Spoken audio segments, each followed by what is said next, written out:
I've gotten a lot of requests, actually a few requests lately at Totally Guitars to put a lesson together on Tommy Emmanuel's Ruby's Eyes, and just started messing with it, well, yesterday, and it's got some really cool stuff in it. So I'm really inclined to get on with this project.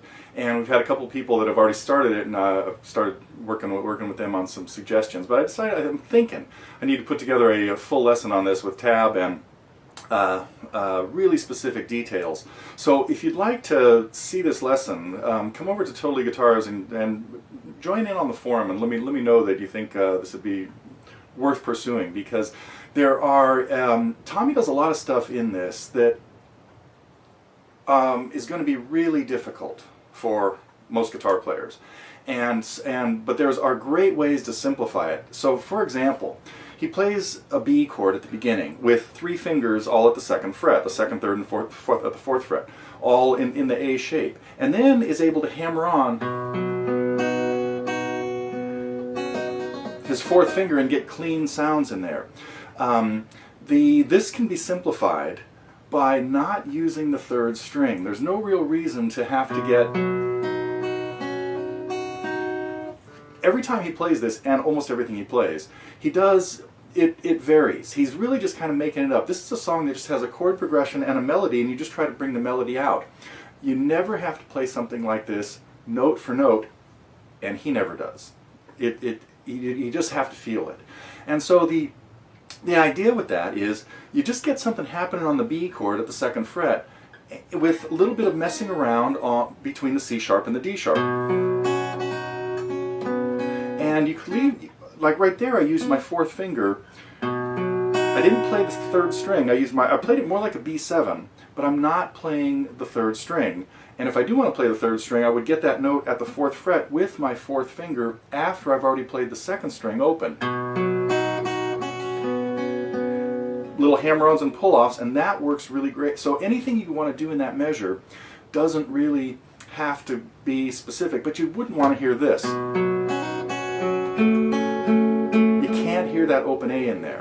Now, if you can play it with all 3 fingers,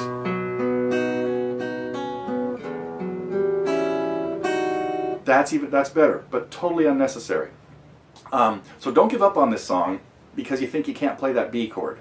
The 2nd chord is actually very easy. You're going to hit whichever, if you're playing the B the way I suggested, not using your middle finger, your 2nd finger down here, and having your 3rd finger on the F sharp and your 4th finger on the D sharp, then leave your 3rd finger there for the 2nd measure. You're going to hit an E in the bass, little arpeggio going from E to F sharp to an open G, and then your 1st finger comes down on the C sharp and you hit the top 2 strings.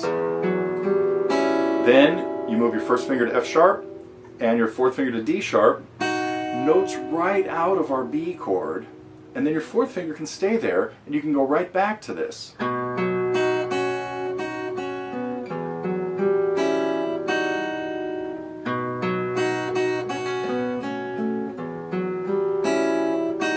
even there, I played the A in there on the B7, on the B chord, making it a B7. Didn't necessarily sound too bad. So you could get started with that, and the next section, now we have a little melody. So we have 3 pairs of the B chord going to this kind of heavily modified E minor that includes an F sharp and a D sharp in it, which would make it a minor 9 plus 7, I guess.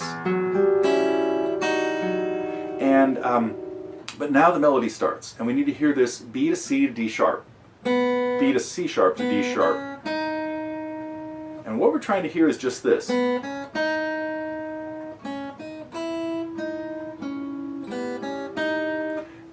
when we get to that D sharp in the melody, we need to hear a B in the bass, and then a few other notes of the B chord. Just little random arpeggio notes, and then the C sharp to D sharp again, to the open E just before the E in the bass, and then we put down a D sharp and a G, 4th fret of the 2nd string and the 5th fret of the 4th string, and we need to hear that on the and of beat 1.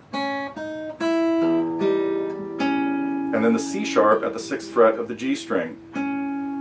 And that's the main little part of the melody.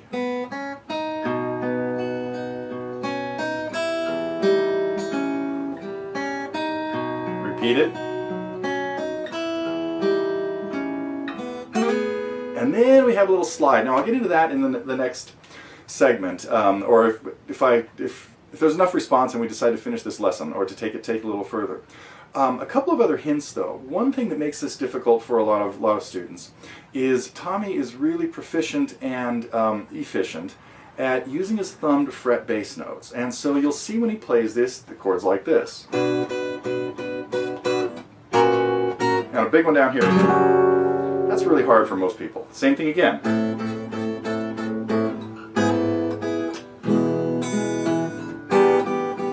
And another one here.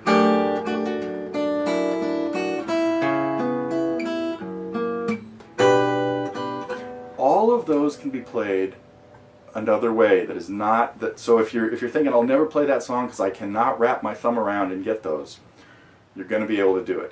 So anyway, that's it. That's all I want to talk about here. I want to just get a little bit about the beginning of the song, and I would like to pursue this a little bit more if people seem like something they'd like to do. So come visit us at Totally Guitars. This would be part of the Target program that we have there, a monthly subscription.